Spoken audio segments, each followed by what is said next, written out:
Olá pessoal, vocês já ouviram falar sobre algumas maravilhas do mundo antigo? E sobre as pirâmides? Muitas construções com esse formato fizeram parte de civilizações antigas, como as dos maias e dos astecas, na região onde hoje é o México, os incas, que viveram onde hoje é o Peru. E claro, são obras de referência do Egito Antigo, onde está uma das 7 maravilhas do mundo antigo e a mais alta pirâmide de todas que já foi construída, a pirâmide de Quéops. Ela chegou a ter 146 metros de altura, mais alta, por exemplo, do que o edifício Copan no centro de São Paulo. A pirâmide de Quéops foi construída sobre uma base quadrada, cujos lados tinham 440 côvados egípcios, que equivalem a cerca de 230 metros. Para sabermos então qual é a área ocupada por esse monumento, é só fazer o quadrado da medida do lado da base dele. Então vamos lá, 230 metros vezes 230 metros, o resultado dá 52.900. 52.900 o quê? Metros quadrados. Por que metros quadrados? Porque é uma medida de área. Sempre que tratamos de uma medida delimitada em uma região plana, com uma área da base da pirâmide, utilizamos o metro quadrado ou seus múltiplos e submúltiplos. Aliás, 52.900 metros quadrados pode ser considerado uma área bem grande. Ela equivale a cerca de 7 campos de futebol. Essa obra faraônica utilizou mais de 2 milhões de blocos retangulares, cada um com cerca de 2,5 toneladas, e não dá nem para saber como é que eles conseguiram transportar essas peças tão pesadas. Aliás, você sabe a diferença entre volume e massa? O volume tem a ver com o espaço ocupado por um corpo. Já o que chamamos popularmente de peso, e que se refere na verdade à massa, é a quantidade de matéria do corpo. E sabem quanto pesa essa pirâmide? Anota aí, ela pesa 6,5 milhões de toneladas. É como se nós tivéssemos uma frota de 11 ou 12 navios de carga carregados. Os enormes blocos retangulares de pedra usados na construção da pirâmide tinham massas equivalentes à de um rinoceronte. Imaginem, com blocos pesando isso, alguns historiadores acreditam que mais de 80 mil pessoas trabalharam na obra, que levou cerca de 20 anos para ser concluída. Agora vamos pegar algo bem mais leve, como esse pote aqui, e mostrar como o volume influencia na massa. Na verdade, esse pote cheio pode ter massas diferentes. E por que isso? Lembram-se que falamos que a massa é a quantidade de matéria de um corpo e volume é o espaço ocupado por ele? Isso tem muita diferença. Então vamos lá.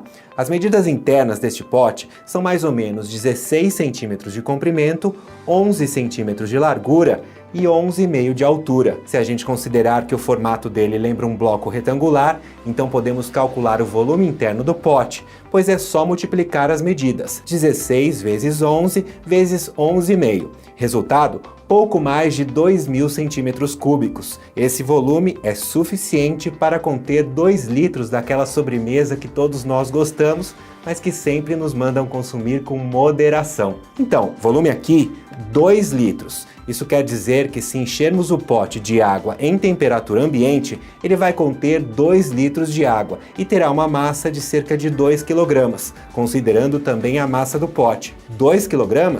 Vamos colocar na balança.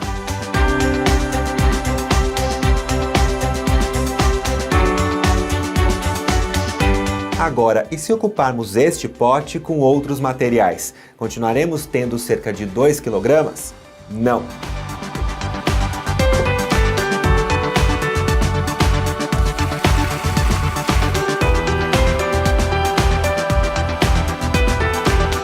O volume do pote será o mesmo, porém como mudaremos o material, ele pode ficar bem mais pesado ou bem mais leve. Se pudéssemos encher o pote com prata, suponhamos que essas bolas daqui sejam de prata. Esse pote ficaria com uma massa de cerca de 20 kg. E se fosse cheio com ouro, a massa total seria de pouco mais de 38 kg. Isso acontece por causa da densidade dos materiais, que é a relação entre a massa e o volume. A densidade da prata é de aproximadamente 10,5 gramas por centímetro cúbico e do ouro é um pouco mais de 19 gramas por centímetro cúbico. Isso significa que se pegarmos um cubo de aresta medindo 1 centímetro, como este daqui, o cubo menor do material dourado, se ele fosse feito de ouro puro, teria uns 19 gramas, e se fosse feito de prata, teria uns 10 gramas e meio. A gente pode ter uma ideia melhor enchendo o pote com outro material em vez de água. Se enchermos o pote com areia grossa seca, a massa total será de 3,6 quilogramas.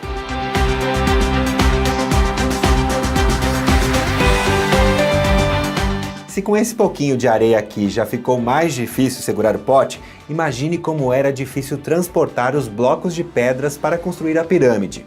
Como será que os egípcios fizeram isso? Há várias teorias.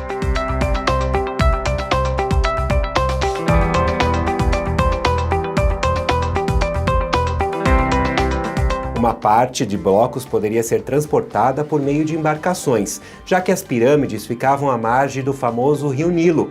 Para chegar ao lugar da construção, que ficava rodeada por muita areia, uma tese é de que os egípcios colocavam os blocos de pedra sobre uma espécie de trenó para puxarem sobre a areia.